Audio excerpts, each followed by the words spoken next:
네, 주안의 만나 1월 8일 금요일 묵상을 함께 나누도록 하겠습니다. 오늘 말씀은 누가복음 3장 15절에서 38절 말씀으로요. 예수님의 족보라고 하는 제목으로 함께 묵상을 나누도록 하겠습니다. 오늘은 우리가 예수님께서 세례를 받으시는 장면과 예수님의 족보를 함께 보도록 하겠습니다. 우리가 누가복음을 계속 보면서 강조되고 있는 부분들이 예수님의 완전한 인성과 신성입니다. 예수님께서 하나님이다 라고 하는 내용들이 계속 나타나고 있죠. 우리가 수요일에 보았던 어린 예수님 역시 신성의 모습을 가지고 있었습니다. 오늘 보면 역시 예수님의 신성을 강조하는데요. 먼저는 세례 요한과 예수님을 명확하게 구분하면서 시작을 합니다. 세례 요한이 하나님 나라를 준비하고 회개에 합당한 열매를 부르짖으면서 세례를 주자 사람들은 그가 혹시 그리스도인가, 그가 메시아인가 라고 하는 그 생각을 마음속에 가져요. 그러자 세례 요한은 물로 세례를 주는 자신과는 확연하게 다른 성령과 불로 세례를 베풀 분이 오실 것이며 그는 세례 요한 자신이 그의 신발끈을 풀기에도 감당하지 못할 만한 그러한 분이심을 증거합니다. 즉 앞으로 오실 메시아는 성령을 베푸시는 분이시며 또한 심판주로 오시게 됨을 그는 명확하게 하나님이시고 자신은 그러하지 않음을 설명하지요. 세례 요한 역시 위대한 선지자였습니다. 예수님께서도 세례 요한에 대해서 여자가 낳은 자보다 낳은 자 중에서 세례 요한보다 큰 자가 없다라고 말씀을 하셨어요. 오늘 본문에서도 세례 요한은 여러 가지로 권하면서 백성에게 좋은 소식을 전하는 상당히 괜찮은 그런 좋은 선지자였습니다.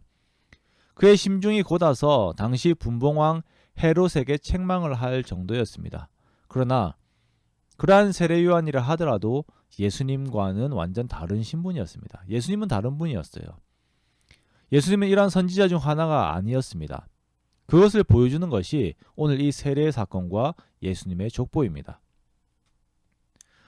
예수님께서 세례 요한에게 세례를 받으실 때에 그 자리에 성부, 성자, 성령 하나님이 동시에 임재하는 것을 우리가 보게 됩니다.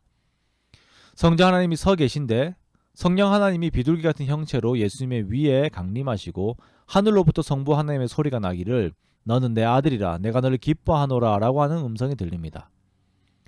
예수님께서 세례를 받으시면서 인간 구원을 향한 공식적인 공생의 사역을 시작하시는데요. 이 사역이 단지 선지자 정도로서가 아니라 하나님으로서 이 사역을 시작하십니다. 누가복음은 예수님이 이러한 하나님의 아들로서 모든 사역을 시작하고 가르침을 시작하였음을 강조하고 있는 것입니다. 그리고 예수님의 하나님 되심을 증거하는 내용이 하나 더 등장하는데요. 그것이 바로 족보입니다. 누가의 족보는 여타 다른 족보들과 조금 다릅니다. 먼저는 거꾸로 거슬러 올라가고요. 그리고 그 끝에 아담으로 멈추는 것이 아니라 하나님에게까지 올라갑니다. 38절 말씀에 그 위는 에노스요, 그 위는 셋이요, 그 위는 아담이요, 그 위는 하나님이시니라 라고 이렇게 말씀하고 있죠. 이 말씀은 두 가지를 내포하고 있습니다. 첫째는 예수님께서 창세기에 예언하신 것처럼 여자의 후손으로 오셨다라는 것입니다. 인간적인 족보가 있다는 것은 예수님께서도 우리와 똑같이 육신을 입고 오심을 의미합니다.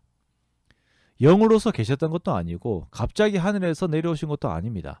성경에서 예언하신 대로 여자의 후손으로 인간의 혈통 가운데 오셨습니다. 그리고 더 나아가 예수님께서는 하나님으로부터 오셨어요.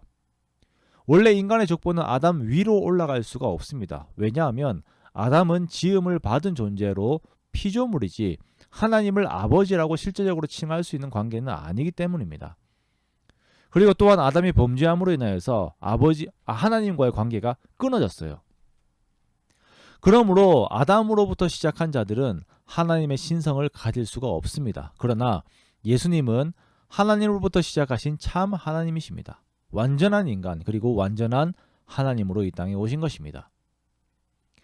우리가 이 예수님을 믿습니다. 하나님이신 예수님을 믿습니다. 세상 사람들은 예수님에 대해서 몰라요. 그 지식이 없습니다. 베드로후서의 마지막에 우리 주 곧 구주 예수 그리스도의 은혜와 그를 아는 지식에서 자라가라라고 하였죠. 당시 예수님의 신성과 인성을 부인하는 이단이 난리를 치고 있었거든요. 지금 세상이 어떻습니까? 예수님 자체에 대한 관심이 없어요. 자기가 생각하고 싶은 대로 예수님에 대해서 생각하고 정의를 내립니다. 당시에 어떤 한 선지자로, 어떤 현명한 현자로, 아니면 혁명가로, 가난한 자를 대표하는 혁명가로 생각을 해요. 그리고 자신의 삶의 구주로 모시는 일은 절대 없습니다. 믿지 않는 사람들은 그래요. 이러한 세상적인 현상이 예수님을 믿는 우리들에게도 영향을 끼쳐서는 안 되는 것입니다. 예수님이 하나님이시다라고 하는 것을 그냥 들어서 지식적으로 아는 것과 그 하나님이신 예수님 안에서 살아가는 것은 너무나도 다른 것입니다. 우리가 지식적으로 안다고 안도해서 안 돼요.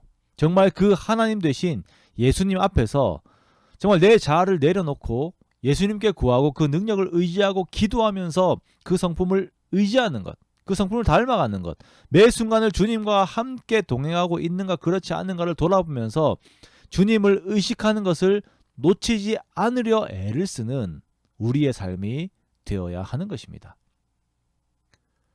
성경은 계속 반복하여서 동일한 메시지를 던집니다. 예수님은 하나님이다. 성경에서 예언한 우리 메시아이다. 이 예수님이 오늘날 우리 속에 계시고 여전히 우리의 구주 되심을 믿으시기 바랍니다. 하나님 되신 주님을 의식하고 주님 의지하고 주님의 뒤를 따르며 예수님께서 내 인생의 참 신이 되심을 드러내고 나타내는 저와 여러분이 되시기를 주님의 이름으로 축원합니다.